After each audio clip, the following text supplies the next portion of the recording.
орталық қойыстық, арқаға аяқ бастық. Қазақ жерінің кіндігіндей болған Сарыарқаның қарашасына дөп келді сапарымыз. Арқада қыс жайлы болса, арқа рауып несі бар дегеннің жаны бар шамасы. Кәдімгі ақ киімді денелі, ақ сақалды қыс орны қылып алыпты.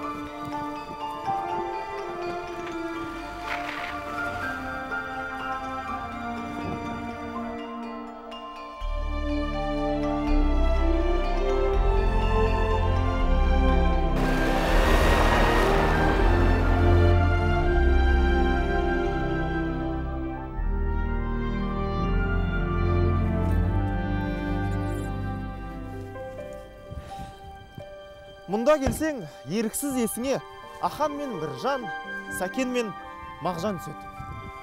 Арқаның сұлу кербес Көкшетауы дамылсыз, сұлу бетке жауған жауын. Жан жақтан ертел-кеш бұлттар келіп, жүреді біліп кетіп есен сауын. Бұл енді Сәкеннің Көкшетауы, Мағжанның Көкшетауын біраздан соң еске аламыз.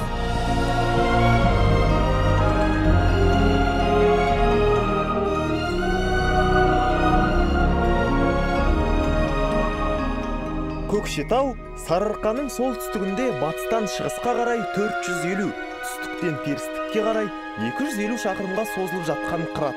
Орташа биіктігі 400 метр, ең биік нүктесі Көкше 947 метр. Арқада жер жетпейді Бурабайға, бөленген бұйра сыпсын Қарағайға.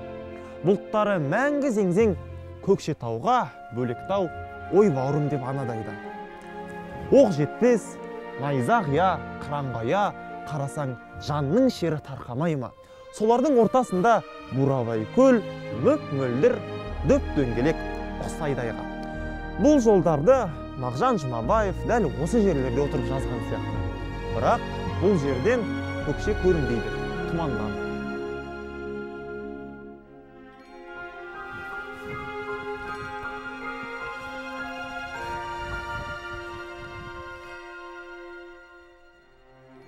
Сексенгөл Көкшетаудың саясында деп келетін жолдар тегін емес. Қыратта ірілі-ұсақты 80-ге жуық көл бар. Бурабай соның бірі. Ұзындығы 4,5, ені 4 шақырым. Ең терең жері 70 метр. Ал Мағжан айтпақшы, найза қия оқ жетпестің биіктігі 300 метр. Сол Мағжанның батыр баянында Бурабай туралы шумақтар. Бурабай арқаралы жер еркесі ертеде қоныс болған Абылайға деп жалғасады. Сол қоныс міне осы. Қазір Абылайхан алаңы деп аталады. Ал алаңнан әудем жерде Абылайхан тағы деп аталатын тас бар. Қазір соны барып көреміз.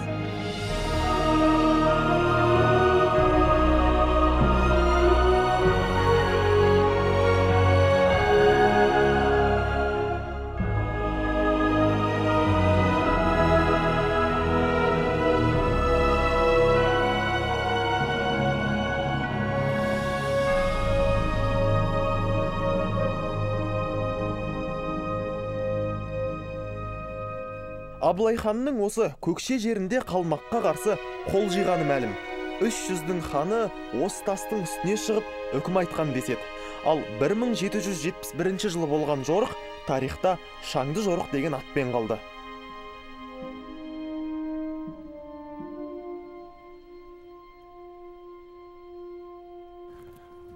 Ассалаумағалейкум Батыр еке.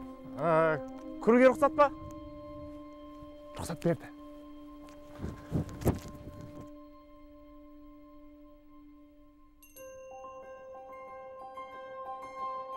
Шағын мұражайдан Шаңды жорықтың көріністерін тамашалауға болады. Залдың тарихидан көрі танымдық сипаты басым. Әсіресе шетелдіктер үшін Қазақстан жайлы жалпылама мағлұмат беруге ыңғайлы.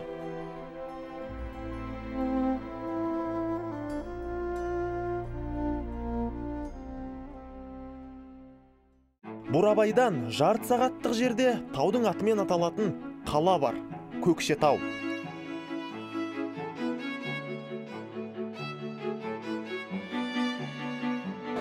Елбасымыз бір сөзінде, қателеспесем, биылғы Назарбаев университетінде оқыған лекциясында мен өз атымды тек оқу ордаларына ғана бергіздім деп айтқан еді. Әрине, елбасының атында болған ондай оқу ордаларының жақсы болмауға қақысы жоқ. Көкшетаудағы Назарбаев зияткерлік мектебінің де сол үздік мектептердің қатарында екендігіне дауымыз жоқ.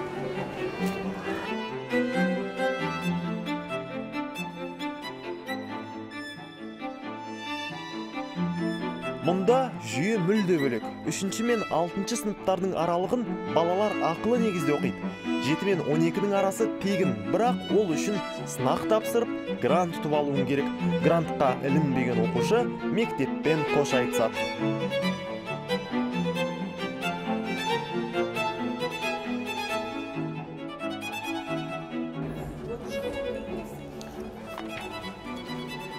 Бұл мектепте 24 шетелдік мұғалім сабақ береді. Ұлыбританиядан, Америка құрама штаттарынан, Сингапурдан және өзге де көптеген шетелдерден. Олар біздің мұғалімдерімізбен бірігіп, қиын деген сабақтарды ағылшын тілінде өткізеді. Бұл методиканың аты TeamTeach деп аталады. Қазір мен сол сабақтардың біріне кіріп көргім келіп тұр, бірақ оқушы ретінде қобалжып тұрмын. Айтпақшы, қолымдағы сөздікті осы мектептің оқушылары даярлаған. Ол жайлы сәл кейінірек.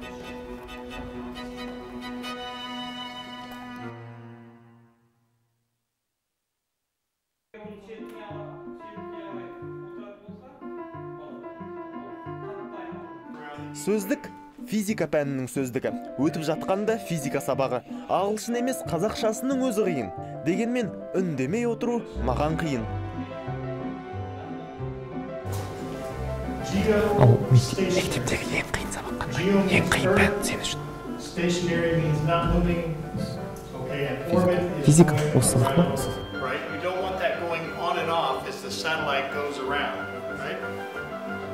Whether the spacecraft is too big or too small doesn't matter. And also,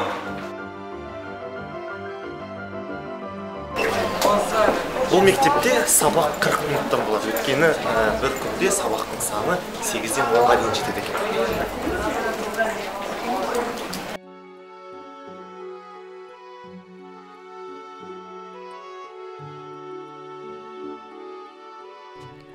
Данияр мен Қуаныш физика бойынша түсіндірме және аударма сөздік жасап шыққан жас ғалымдар. Республикалық ғылыми жобалар сайысының жеңімпаздары. 12-ші А сыныбының оқушылары. Бұл мектеп 12 жылдық жүйеге көшіп қойған.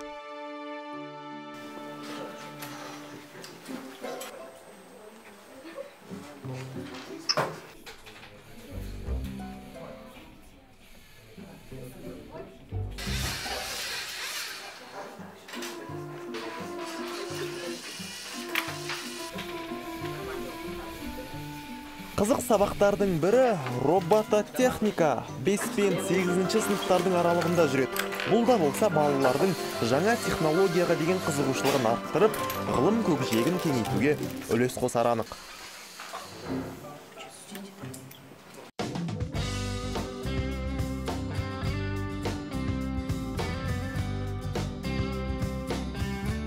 Өткен жылы мектеп түлектерінің 21-і алтын белгі алған екен. 8 бала Назарбаев университетіне түскен. Жалпы бітірген 79 оқушының 72-сі мемлекеттік грантқа ие болыпты. Бәрінің де ел өміріне кірпіш болып қаланатынына шүбәміз жоқ.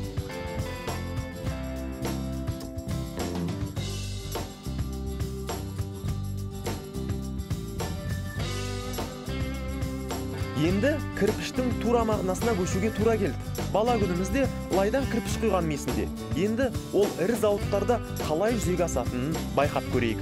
Бұл 2 жыл ілгеріде ашылған Енки кірпіш зауыты. Өндіріс циклы мына топырақ сақтау бөлімнен басталады. Мұнда күніне 500 тонна топырақ әкелініп, өндіріске дайындалып отырады.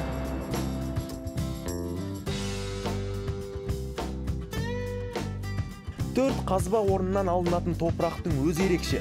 Майлы, біріккіш, сосын таза. Арасында тас, қиыршық, құматаулы мүлде жоқ. Топырақ екі түрлі болады. Яғни қазылып алынған орнына байланысты. Нақты қандай қасиеттерімен ерекшеленетінін түсіндіріп айту қиын. Мұнда сол екі түрлі топырақты 50-50% араластырады, яғни қоспа жасайды. Бір қызығы қоспаға, мысалы, цемент пен құм секілді заттар қосылмайды. Таза топырақтың өзі ылғалданып, қалыпқа салынады.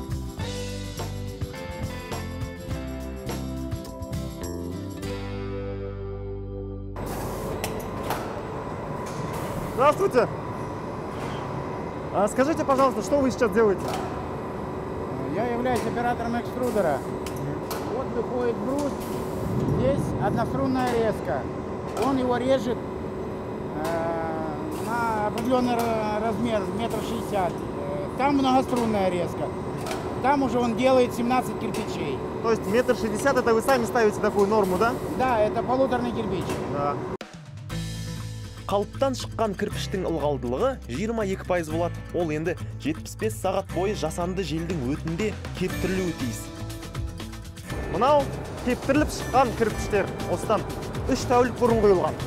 Жаңа айтып өткеніміздей, алғаш қалыпқа құйылған кірпіштің ылғалдылығы 22% болса, қазір яғни кептірілген кірпіштің ылғалдылығы 3%-ды құрайды. Бұл енді ары қарай кешке кетеді.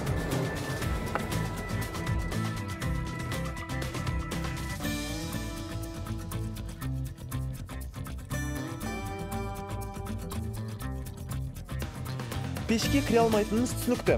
850 градус ыстық. 60 сағат бойы армансыз күйген кірпіш тастай қатты, болаттай берік күйге түседі. Міне, қызыл кірпіш дайын. Мұнда тәулігіне осындай 16 арба кірпіш шығарылады. Әр қайсысында 8736 кірпіш бар. Сонда тәулігіне есептей беріңіз. Қазір 8736 көбейту 16 тең болады 139.776. 140.000-ға жуық кірпіш шығады екен.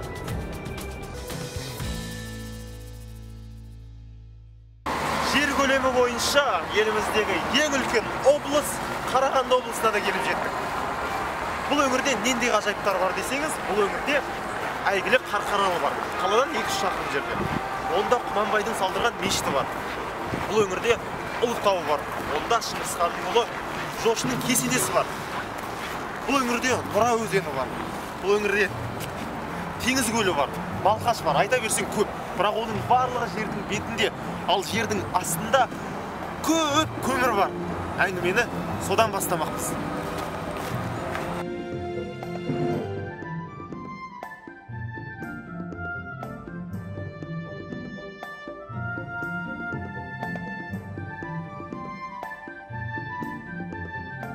Қарағанды қаласы, Ерубаев көшесі, Аппақ Байжанов ескерткіші. Бұл кісі қалың жұртшылыққа көмір бассейнін ашушы ретінде таныс.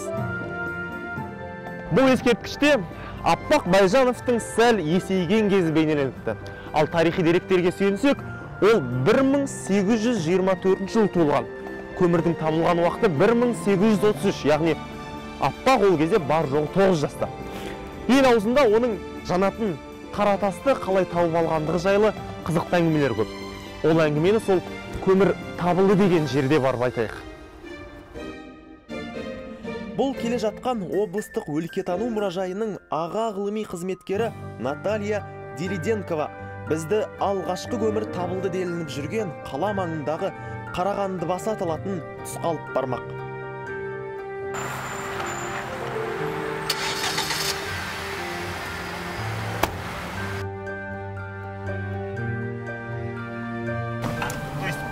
В этом районе. Ну, да, где-то были в этом районе шахты были. Может, давайте выйдем и посмотрим.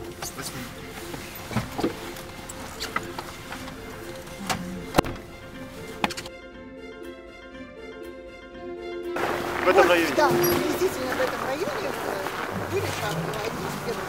Это было давно уже, считайте, более 100 лет назад.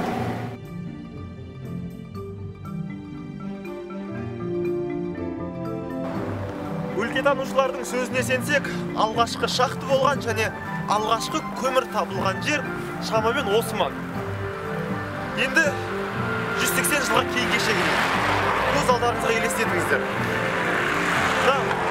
Жолдардың, құрылыстардың, үйлердің еш қайсысы жоқ. Айдала. Айналада қалың қараған өсіп тұр. Жергілікті байлардың бірінің қойын бағып жүрген жас бала судың інінен қазылған топырақпен бірге жердің бетіне шығып жатқан қара тас ұстау болады. Үйіне әкелгенде үлкендер оның көмір екендігін бірден біледі. Ертесін ақ әлгі жанатын тас туралы әңгіме шартарапқа тарап кетті деседі. Аппақтың ашқаны Қарағанды көмір бассейні болатын. Сол оқиғадан соң 23 жылдан кейін осы өңірде алғашқы көмір өндірісі басталды.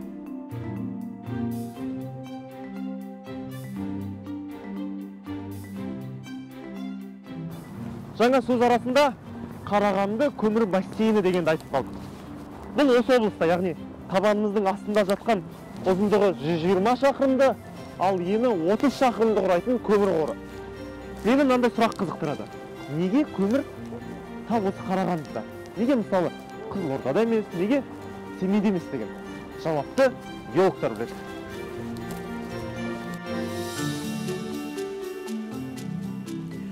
Геолог әрі геологиялық мұражай қызметкері Асия Бортханымның айтуынша, Қазақстанның түгелге жуық аймағында ірілі ұсақты көмір қоры бар. Соның ішінде ең сапалысы әрі өңдеуге қолайлысы осы Қарағанды алабы. Мұнда 50 миллиард тонна қор бар. Осы күнге дейін соның 1,5 миллиард алынған. Көмір өсімдік қалдықтарынан түзіледі. Шамамен 300 миллион жыл бұрынғы шөгінді жыныстар.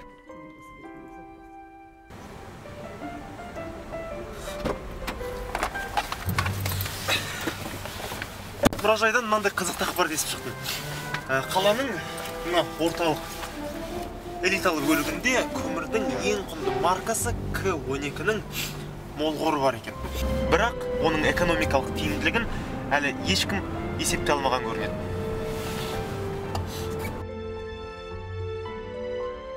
Байқағанымыз, қала өте үлкен. Бір басынан екінші басына көлікпен барсаңыз, 1 сағаттай уақыт кетеді. Оның бір себебі ықшам аудандардың шашыраңқы орналасқанында. Сөйтсек, кезінде әр шахтаның қасында өз елді мекендері болыпты да, кейіннен бәрі қалаға қосылыпты.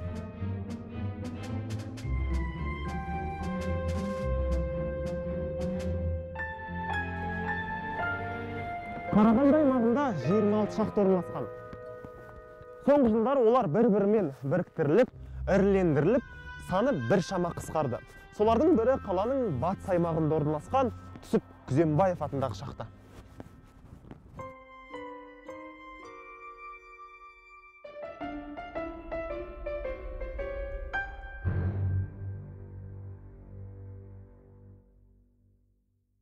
Шахтер жұмысының қиын әрі қауіпті екендігін бұрыннан білеміз. Бірақ кіреберістегі мынандай жазулар оларға деген құрметті тіпті де арттырып жібереді екен.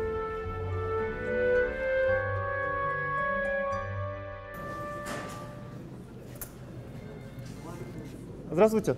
Извините, а мы с телевидения нам сказали, что мы можем взять жетончик, и я могу получить эпикировку. Да. Телефон если сот. Кто трое? Нам сказали, что вы дадите нам жетончик, и я могу пойти и взять эпикировку. Ваша фамилия? Алманов. Со Астаны. Со Астаны. Алманов. Резерв 37. Я должен запомнить, да? Да, вы должны его запомнить. Вот этот круглый жетончик на получение светильника, вот эти жетончики, один на спуск, а второй на... Это все там, да? Да. Спасибо. Нет, круглый туда девочкам, а этот на рукоять. Спасибо. Кругленький, пожалуйста. Кругленький? Да. Вот у вас 37-й номер, я вам пишу, при выходе из шахты вы заберете этот кругленький жетончик. А эти на спуск туда, в шахту. Все, понял.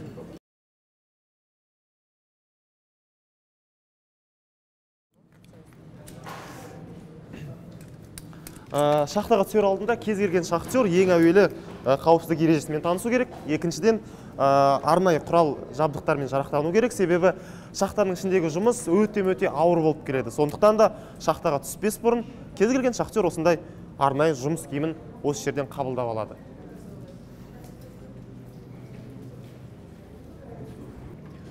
Сонымен мен шахтерлердің керек жарағын қабылдап алдым, бірақ дегенмен де мен білмейтін құрылғылар әлде де бар сияқты. Сол үшін шахтерлердің біреуінен сұрап көрейік.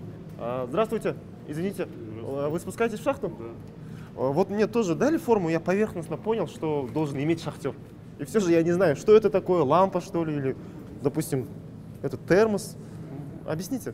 Так, ну вот эту спецовку вы одеваете на тело, предотвращая тем самым поражение. Грязь, пыль, какие-то механические повреждения. Это униформа? Это униформа будет, да. Это головной светильник, который у меня на каске. Вы его одеваете сюда и светите себе дорогу. А вот это? Вот этот, как вы его назвали, это прибор самоспасатель для защиты органов дыхания в непригодной атмосфере. А, это противогаз, как я понял. Ну, вроде что-то, но вы можете им дышать, он вырабатывает вам кислород. Что ж, спасибо вам. Ладно, до встречи. Шахтерлер тәулігіне 4 ауысыммен жұмыс істейді. Сонда шахтаға түскен әр адам онда 6 сағат болады. Бір ауысымда орташа есеппен 200 жұмысшы. Дегенмен, маған осы арадан тоқтау керек болып тұр. Себебі шахтаға бөгде адамның түсуіне болмайды.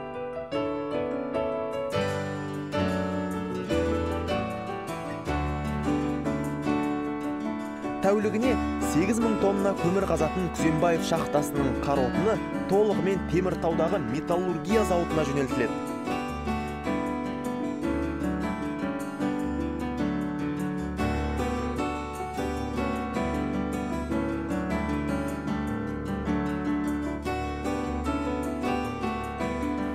Оң жағында да өндіріс, сол жағында да өндіріс, алдартында да түгел түрлі қондырғылар. 5000 гектар жерді алып отырған бұл зауыт, жаңа айтқан Теміртаудағы металлургия комбинаты. Бұл зауыттың соншалықты үлкен болуының бірнеше себебі бар. Біріншіден, тарих тереңде.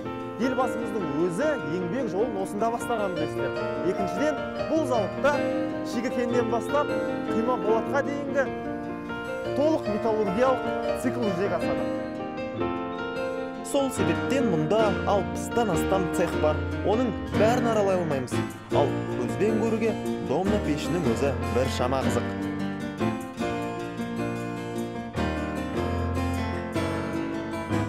Домна пеші дегеніміз міне осы. Қарапайым тілмен айтсақ, үстінен байытылған кен салынады. 2000 градуста қыздырылады. Және 5-6 сағаттан соң мынадай балқыған шойын пайда болады.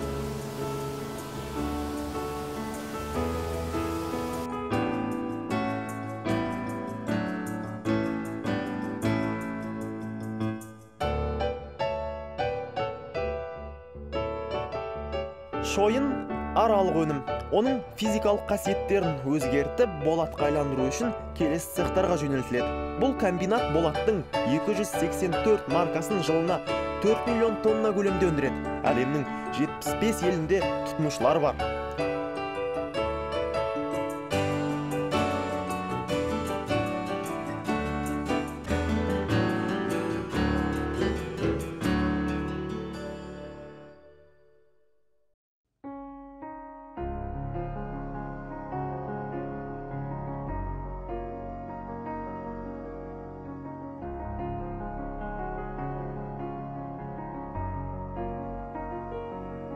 Ауыр қара металлургиядан соң ақ жеңіл өнеркәсіпке келдік.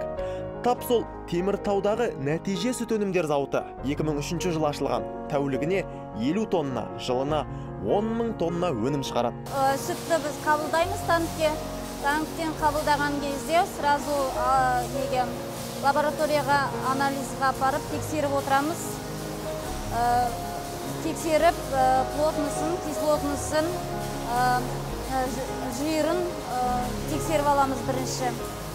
И кефир дайын болғаннан кейін біз ол кефирді температурасын өлшеп закваш етеміз. Біздің ең алғашқы мақсатымыз мынау.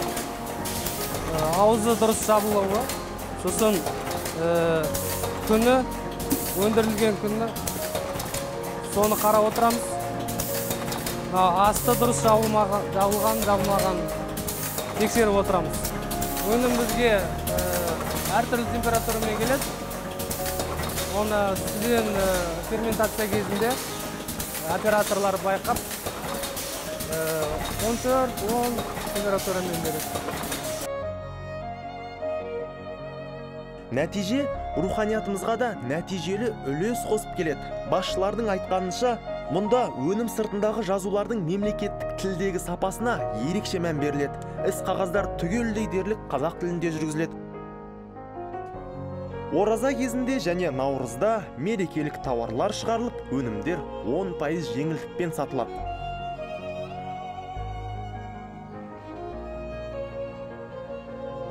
Қарағандыда болған соңғы ірі жаңалық осы өңірдің тумасы Серік Сәпиевтің Олимпиаданың алтынын алғаны. 2011 жылы салынған су жаңа спорт сарайына батыр ұлдың атын берген артынша. Сол сарайға біз де ат басын бұрдық. Аумағы 5000, аренасының ауданы 900 шаршы метр болатын ат шаптырым кешен көп функционалды сарай саналады. Орындығын жайып қойып жекпе-жек, жиып қойып командалық ойындар өткізе бересіз.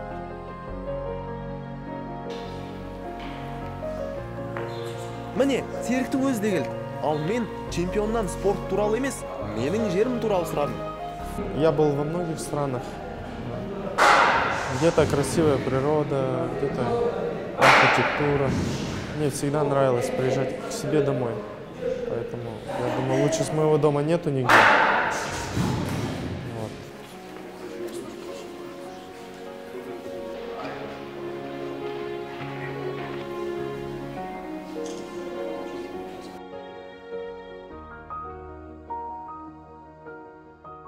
Бұл әлемде жамандықтың да керек болар жері бар.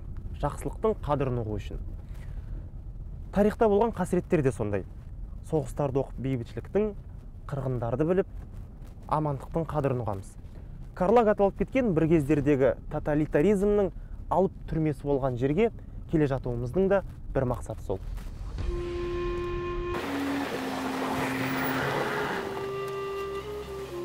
Қарағандыдан 45 шақырым жердегі Долинская селосында Қарағанды лагерінің әкімшілік орталығы болған.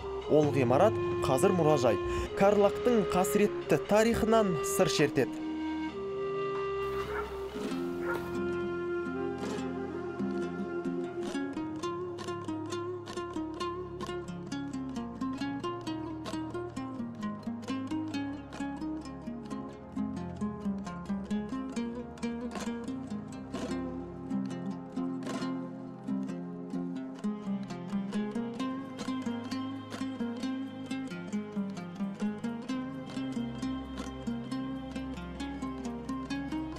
Жазалау мекемесі тікелей Мәскеуге бағынған. Аумағы Кувейттің жер көлемімен бірдей 18 миллион гектар.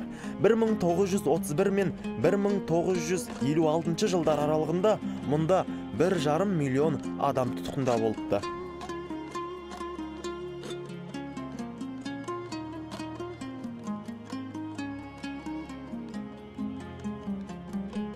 Тұтқындар негізінен халық жауы деп танылғандар. Бұл айыпқа іліккен адамның жары мен балалары да жазаға ұшыраған. Олар мұнда ауыр еңбек жұмыстарын атқарған. Жұмысқа шыдамағандар, артық қимыл жасағандар сол арада оққа ұшатын.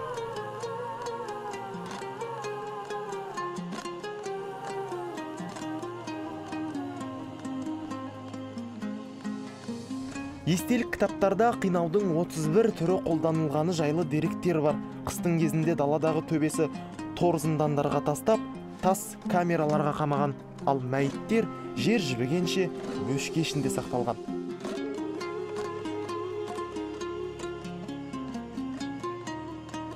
Төсеніш, қамыс, жамылғы жоқ. Жас босанған әйелдерге босанған күннің ертесінде жұмысқа шығу міндеттеліпті. Балалар 3 жасқа келген соң балалар үйіне жіберілген.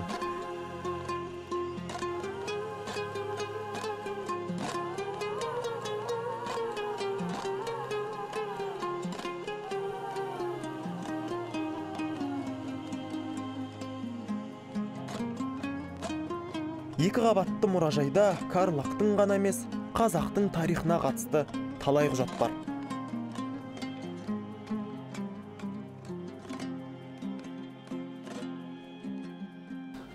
Біз кірмеген бір ғана зал қалды. Ең жарқын, ең жарық зал.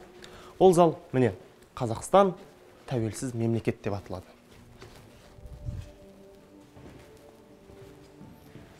Ашаршылық, қуғын сүргін, ұлтсыздандыру, тарихи жадыдан айыру. Осындай қауіптердің шеңгелінен құтылғанымызға 21 жыл. Біз қуанбағанда кім қуанады? Лайым, осы бақытымыз баянды болғай.